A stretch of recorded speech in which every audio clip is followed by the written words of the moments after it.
السلام عليكم ورحمة الله وبركاته دمان بأصحاب تقاليقا ay ku xidhan NM Beauty soo dhawaada haddaad nagu cusub tahay please subscribe noo saar channelka gambaleelkana furo ama jeliska saad u taqaanid si aad ula socoto maalin walba wax faa'iido leh soo gelino insha Allah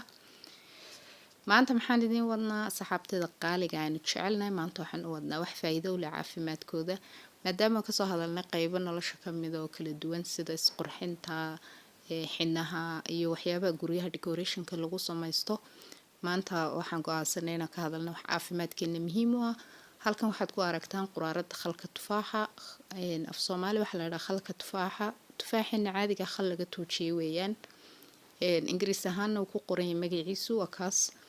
khalkan hadaba wuxuu leeyahay faa'iidooyin fara badan laakiin waxaan ka sheegaynaa 2 ilaa 3 intaan ka gaadhno horta muhiimada koobaad ee maanta leenahay waxa weeyaan fiidiyoga ku saabsan yahay sida miisaanka loogu rido khalkan tufaaxu waxa loo isticmaalaa in miisaanka lagu rido waxa kale oo loo isticmaalaa in lagu daweeyo gooryaanka caloosha ama cayayaanka caloosha dadka kaga dhasha waxa kale oo isaguna kamid ah faa'iidooyinkiisa isqurxinta qaybo kamid oo loo isticmaalo oo scrub wajiga la marsado lagu darsadaa jira dib baan ka soo sheegaynaa insha Allah hadaba qaabka loo isticmaalayo marka la rabo in miisaanka lagu rido ayaynu ka hadlaynaa maanta ku soo dhawaada alaabtan halkan ku soo diyaarsaday sida aan iskugu dardarayo insha Allah iyo qaabka aad u isticmaalayso markaad rabto inaad miisaanka iska rido halkan waxa iigu jira biyo kulul oo aan soo yara kariyay sida shaah oo kale ayaan ku soo shubay halka iyaga biyo cad oo caadi ah iigu jira laakiin dib baan kaaga sheegayaa halkan waa ka khalka tufaaxa aan idin sheegayo inta yar ba ku sii jirtaba kan uu sii dhamaanayaa eber baan kaga siinay badanaana waxaan ugu isticmaalnaa baan u sheegnaa asxaabtayada marka adigu ogaatay waxaan faa'iidadiisa aad ugu tijaabisid baad ka hadli kartaa halkan waxa ku jirta xabad liin oo soo kala jeexay ama soo kala jaray halkan waxaan ku haysanaa koob maran iyo malqacad hadaba sidaan iskugu darayna la soco ta kale muhiimaduna waa goorta la isticmaalayo aroorta hore la isticmaalayo marka la soo tooso sida marka soo toostid salaad subax tukanaysid wax kala cunin baad cabaysaa insha Allah halkan waxaad ku shubanaysaa koob biyo kulula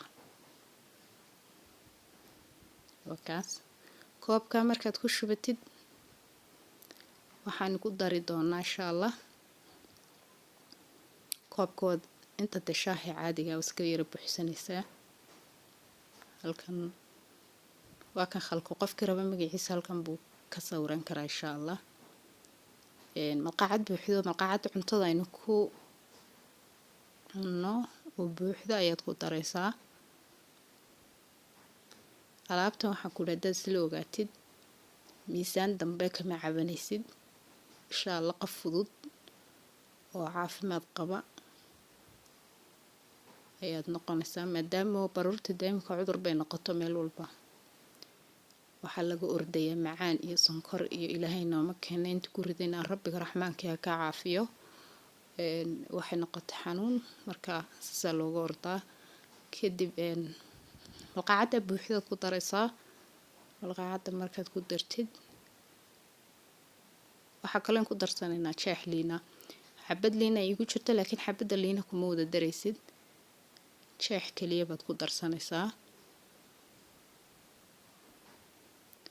jeexa liinta markaad ku dartid subaxda hore ayaad cabaysaa insha Allah markaad saa soo toostid waxaad ka dareemi doontaa isbedel waxaad ka dareemi doontaa fudayd waxa kale oo ka dareemi doontaa in miisaankaagii wax badan ka dhacay adigoo iska caafimaad qaban jiim iyo waxba iyo hawl iyo oratoon gelin waxa kale lagaaga baahan yahay inta markaad cabto subaxii insha Allah inaad cabtid maalintii 8 koob oo biyo ah ama ilaa adigu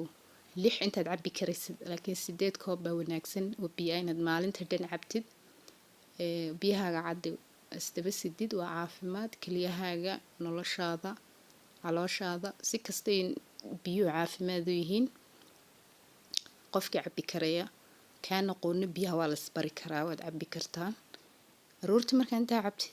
biyaha gacadna 8 koob ka cabtid insha allah caafimaad isbedel baad dareemi doontaa. waa kan biyahaas qiyaas ahaan baan usoo qaatay baashan, yacni muhiimad kale ma laha. koob baad kaga shuban kartaa, 8 koob oo biyo lagaaga baahan yahay, ama 8 daayre caaga daayar oo kale 8deeda qiyaas ahaan baan u keenay. marka biyo caafimaad maadaama jirkeena 70% biyo yahay ama 75, waa kaas